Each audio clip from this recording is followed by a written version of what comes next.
So how y'all doing? Listen, I wanted to come back on today after preaching yesterday's message and also getting some feedback and address questions, comments, and concerns. The first thing that I would say is that for some that would wonder, based upon a message or two that I've preached, and maybe I revealed some of my testimony, which was just a sliver of some of the things that I can give praise to God for bringing me out of in my life. I am well. All is well. In my testimony, I didn't get a chance to talk about the flip side of how God healed, delivered, and set me free from a lot of things, and I just don't have time to get into all that when I'm actually preaching a message. But I am fine. I am fine, and I don't want anybody to be worried about me in no way, form, or fashion. Uh, One of the reasons why I think it's important that preachers talk a little bit about where they've come from and who they are, or as we go back into yesterday's message, in order for them to be authenticated or to be able to answer the question, is because in 1 Corinthians 9:27, and this is not the King James version, but it is the Amplified Classic version. And it says, "But like a boxer, I buffet my body, or I handle it roughly. I discipline it by hardship and subdue it, for fear that after proclaiming to others the gospel and things pertaining to it, I myself should become unfit, not stand the test, be unapproved, and rejected as a counterfeit." So a lot of what I feel that God is calling for with this new wave of preaching, this new wave of I'm gonna say doing battle, this army that God is raising up. They are going to be people that have been proven, that have been tested, that have been vetted, and unless if you don't go through this process, you're considered a castaway or you're considered a counterfeit. And so a lot of, or some of what you hear me preach about now is me trying to get the church back into form, so that we won't be considered a castaway or be a counterfeit, because a lot of what we've gotten in the past has not been quite up to par with the standard of Jesus Christ. And if you keep on doing what you've always done, then you'll continue to get what you've always gotten. And God is calling for something different. He's going to get something different, and he's raising up a different breed of minister. And I believe that I may be on the cutting edge of that, as well as you are on the cutting edge of that. And that's one reason why I'm speaking to you, and maybe you are engaged or have an interest in what I'm seeing or saying, is because you're tired. You're sick and tired of the same old, same old. The other thing that I would say is that I am different. Okay, so I know a lot of people, they follow along. If you're trying to track with me in a story form or a traditional form or a form that is with sense knowledge, that's going to be challenging. Hence is the reason why I'm on right now. And that is to buffer, as it were, some of the things that you may have heard and you didn't understand it. So I've got to come back, because the preaching and the way that you have to receive it, you have to hear it. And hearing is spiritual. So you have to hear my word with a spiritual ear. And that's not to knock anybody else, but I'm just saying that when I'm speaking, if you don't get it, and you have to listen to it once or twice, because you have to listen to it and be attentive with a spiritual ear, not a listening ear. Listening is a physical characteristics. Hearing is a spiritual characteristics.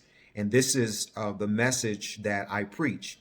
And so I may dance around different subjects. And in that, I may not go and go all the way into detail with a lot of it.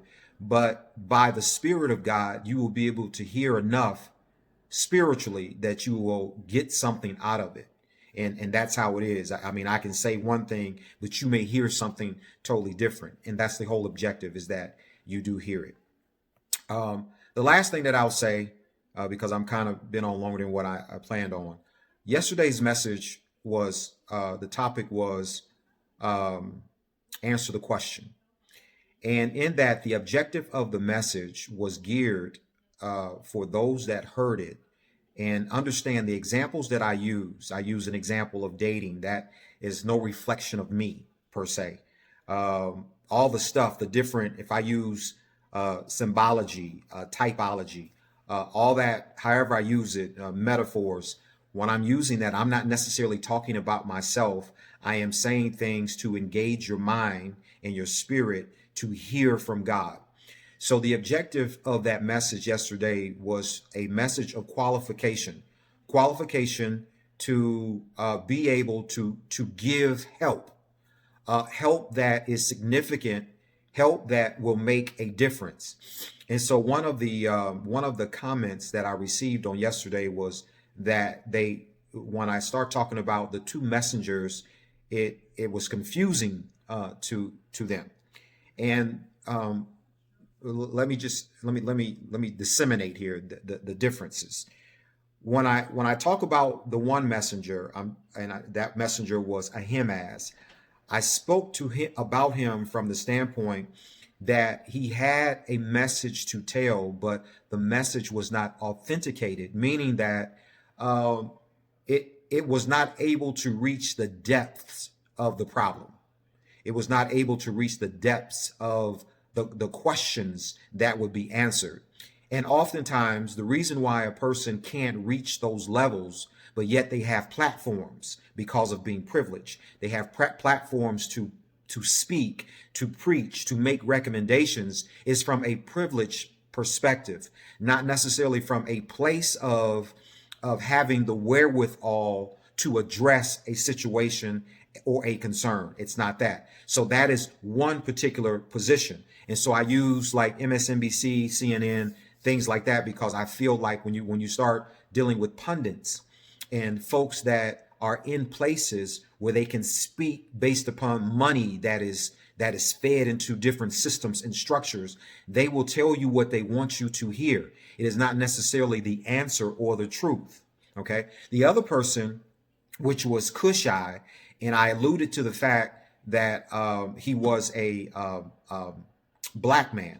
And I wasn't trying to make it an issue of race, but I was trying to make it an issue of difference or an issue of struggle. When you pair white against black, it's a different type of struggle, so to speak. And so you have one, Ahimaaz, a man that has the means, the wherewithal, and you have Cush, another man does not have the means and does not have the wherewithal, but yet he has an answer. So if the king says, how is my son Absalom doing? Is he safe? How is he faring?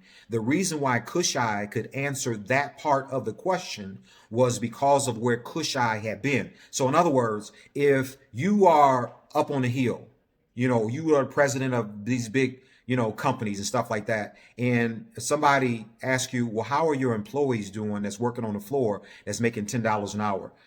For the most part, you can't answer that. I know when I was in corporate America, those folks that was way up there, they had no idea what was going on down at those second and third tier layers of corporate. They just didn't know. And so you could not answer a question as it relates to the well-being of that situation. So if somebody says, well, how are the poor in your community? You don't know how the poor is because you've never gotten close to it. You've never been poor. You've never had to be subjected to rice and Vienna sausage and, beans, that type of stuff on a regular basis. You don't know what it's like to be housed and have, 7 children, and you got 5 boys and all 5 boys share one room. And then you got 2 girls, yada, yada, yada. Okay. So the question then comes up. All I'm trying to do is get people to understand from a social standpoint that this is where people are concerned. And so when I use the vaccine, stuff like that, and I'm saying you have to be able to validate, to authenticate. How can you tell me that something is safe when it has not been vetted from your perspective? And what I mean by that is that you know firsthand. And that was Cush's, that was the strength that Cushai brought to David, was that he knew firsthand on the condition of Absalom. And it's too often that we speak out of the side of our necks and we don't have that information, that firsthand information, but we have resources, we have money. So we can speak based on, the direction that we're being pointed in, and what somebody that's of influence or that has monetary power that they tell you based upon agendas and stuff like that. So it was basically a message to talk about the concerns of people, the urgencies of the things that are going on out there in the world, and that people don't want to be lied to, and that people want the truth, regardless of whether or not it's going to hurt them or not. We can't worry about that, but we're called to speak the truth. And so lastly, what I would say, and I hope I cleared some of this up, is that, and I didn't get a chance to get to this yesterday, was that when we do have answers for people, and when we are coming to people in counsel and stuff like that, I don't care how we deliver a word. I don't care how much we know and how much we attempt to help. If none of that is done with love, it amounts to nothing. So you can have the best word, you can have the best facilities, the best everything to offer any situation, even in the vaccine. But if it's not enveloped in love, if it's not given in love, then it falls to the ground, because people can be healed a whole lot faster. I don't care what, you don't have to give them medication. You can give them love. But if you give them medication with love, with trust, people need to know that I can trust you, that I can look in your eyes, and that these ain't eyes that's going to deceive me, or they're not going to befail me. So in that sense, that's translated into caring or into loving. So that's what people want to know. And that is the crux of what that message was, and some of the things that may come out of me as you hear me go forward. And understand, I'm a preacher. I don't have a church per se, but I was called into the ministry a long time ago. My training in ministry is not about books. It's not about having a master's in theology and having a doctoral degree. It's not about that. It's about allowing God to take me through a process over many years. I was called into ministry, 28 years ago, maybe longer than that. And so it takes time. It takes time. So I'm at the place now where, like Cushai, I may be a long time getting to the place where I needed to get to.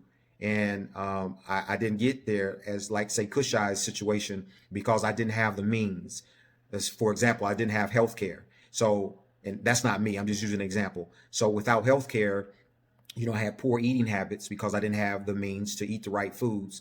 And that caused me to have diabetes and high blood pressure and heart issues and all that. So I had to walk, where my counterpart, they didn't have to walk, they could drive. So that means that I had to rest along the way. So hence is the reason why it's taken me a little longer to get to where I'm at in order to deliver the mail or to give an answer. So no, it's not that for me, but it could be where I told you when I went through a situation or various situations, when I went down to the 2200 Lakeside and I had to do community service. And that was a time when God, when he pulled me into his bosom and he talked to me. It was rigorous and it was disheartening. It was tough. But I learned how to hear God's voice in those dark times. And so this is what it's all about. So at this point, I'm here. God is bringing me forth in this season. Okay. All right. Listen, I hope this has been a help to you all. God bless you. I was going to do a live, but to be honest with you, I don't know how to do lives. I don't know what it is. I don't know about all this stuff. I'm trying to figure it out. So, if y'all got some pointers out there, you can help me out. I was going to do it, but I don't know how to do it. Okay. Listen, God bless. Y'all have a good night. Talk to you later.